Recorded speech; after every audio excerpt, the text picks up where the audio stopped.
Hi అండి. అందరికీ నమస్కారం. అందరూ ఎలా ఉన్నారండి? Welcome to Devi Pramila official YouTube channel. ఈ రోజు వీడియోలో అల్లం వెల్లుల్లిపాయ పేస్ట్ అండి స్టోరేజ్ చేసుకునే విధానాన్ని నేను ఎలా చేసుకుంటాను అనేదాన్ని మీకు ఇప్పుడైతే చూపిస్తాను. ఇక ముందుగా అయితే 1 కేజీ అల్లం అయితే తీసుకున్నానండి. ఈ అల్లాన్ని నీట్‌గా క్లీన్ చేసుకొని పైన పొట్టు అది తీసేసుకొని నీట్‌గా పెట్టుకున్నాను. ఇది కేజీ అల్లం కదండీ! ఈ కేజీ అల్లంలో ఒక హాఫ్ కేజీ అల్లం మాత్రమే పేస్ట్ చేసి పెడుతున్నాను. మిగతా హాఫ్ కేజీ అల్లాన్ని ఎలా స్టోరేజ్ చేస్తానో అది కూడా చూపిస్తానండి మీకు. ఇక ముందుగా అర కేజీ అల్లానికి అర కేజీ వెల్లుల్లిపాయలండి. ఈ 2 ఈక్వల్‌గా తీసేసుకుందాము. పైన పొట్టు అవన్నీ తీసేస్తే 2 ఈక్వల్‌గానే అవుతాయి. ఇక ఇలా చిక్కగా క్లీన్ చేసుకున్న అల్లాన్ని ముందుగా ముక్కలు కట్ చేసి పెట్టుకుందామండి. ఫ్రెష్‌గా అప్పటికప్పుడు టైం లేదు. ఎక్కువగా మనకి జాబులకెళ్ళే వాళ్ళు ఉంటారు కదండీ! జాబులకెళ్ళే వాళ్ళకి, ఇంట్లో పనులు చేసుకునే వాళ్ళకి ఈజీగా అయిపోవాలి అని అనుకుంటే గనక, అందులోనూ ఫ్రెష్‌గా ఉండాలి అని అనుకుంటే నేను చెప్పిన విధానంలో ఫాలో అవ్వండి. చాలా బావుంటుందండి అల్లం వెల్లిపాయ పేస్టు. నిలవ వాసన గానీ, ఆ కలర్ మారడం గానీ అలాంటియి ఏమీ ఉండవు.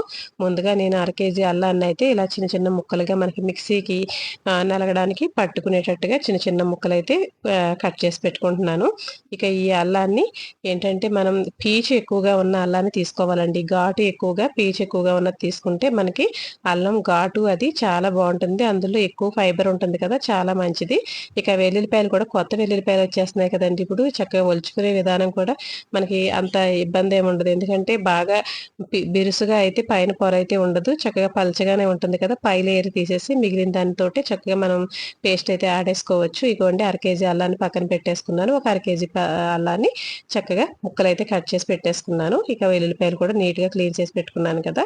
ఇక ఇప్పుడు అవన్నీ కూడా కలిపి మిక్సీ ఆడేసుకుందాము. ఇక వీటి నుంచి వచ్చిన పొట్టు ఏదైతే ఉంటుందో కూరగాయల పొట్టు, తర్వాత మనం రోజు వంట చేసుకున్నప్పుడు వచ్చే ఆ కూరగాయల నుంచి వచ్చే తుక్కు ఏదైతే ఉంటుందో అదంతా కూడాను ఇలా మొక్కలకైతే వేసేస్తానండి. ఆ మొక్కలు మొదలున వేసేస్తే మనకి ఎక్కువగానే ఉంటాయి కదా! మన గార్డెన్ అంతా కూడా మట్టితోనే ఎక్కువగా ఉంటుంది కాబట్టి ఏదో ఒక మూలన వేసామంటే ఎరువుగా కూడా తయారవుతుంది.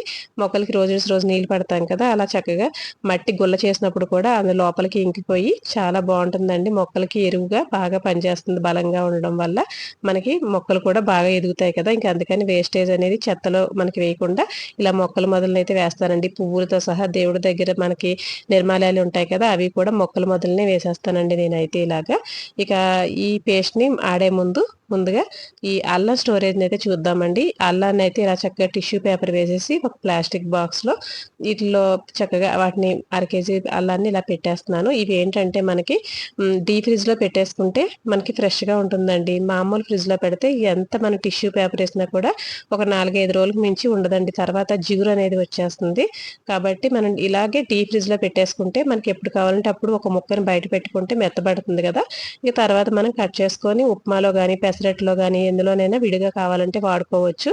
ఇక ఇదండి నేనైతే అర కేజీ అల్లం పేస్ట్‌నైతే ఇలా చక్కగా పేస్ట్ పెట్టేసాను కదా! ఇక ఇందులో నేను ఎటువంటి ఉప్పు, పసుపు, ఆయిలు అలాంటివేమీ వేయలేదండి. అవేంటంటే మన పేస్ట్ పరంగా మామూలు ఫ్రిడ్జ్‌లో ఒక గాజు డబ్బాలో పెట్టుకునేటప్పుడు ఆ 3 వేసుకుంటే కొంచెం స్మెల్ అది రాకుండా సలివాసన రాకుండా మనకి కలర్ బ్లాక్‌గా అవుతుంది కదా! కొంచెం ఆ రంగు అవ్వకుండా ఉండటానికని చెప్పేసి మనం అలా వేసుకుంటాము. ఇందులో మాత్రం ఏమీ వేయనవసరం లేదండి. నార్మల్‌గా అలాగా చక్కగా పల్చటి ఒక పాలిథీన్ కవర్ మీద ప్లేట్‌లో పలచగా పరిసేసి డీప్ ఫ్రిడ్జ్‌లో పెట్టేసి ఒక 6 అవర్స్ తర్వాత తీస్తే ఇదిగోండి ఇంత చక్కగా గడ్డగట్టింది కదా! కొంచెం ఒక 10 నిమిషాల పాటు బయట ఉంచిన తర్వాత ఇలా ముక్కలుగా మనకి కూరలో వేసుకునే ఒక ముక్క మనం ఎంత వేసుకుంటామో ఆ క్వాంటిటీకి చిన్న చిన్న ముక్కలుగా కట్ చేసుకొని ఇలా చక్కగా కంటైనర్‌లో ఏదైనా ప్లాస్టిక్ కంటైనర్‌లో పెట్టుకొని మళ్ళీ వీటిని డీప్ ఫ్రిడ్జ్‌లో పెట్టేసుకుంటే మనకి చక్కగా ఫ్రెష్‌గా ఉంటుందండి. ఎప్పుడు కావాలంటే అప్పుడు ఒక్కొక్క పీస్ తీసి వేసుకుంటే చాలా వంట చేయడం కూడా ఈజీ అవుతుందండి. అప్పటికప్పుడు మనకి మసాలా పొడులు అన్నీ రెడీగా ఉంటాయి కాబట్టి ఇది కూడా ఇన్‌స్టంట్‌గా ఇలా పెట్టుకుంటే జాబులకెళ్ళే వాళ్ళకి గాని, హడావిడిగా ఇంట్లో ఎక్కువ పని చేసుకునే వాళ్ళకి గాని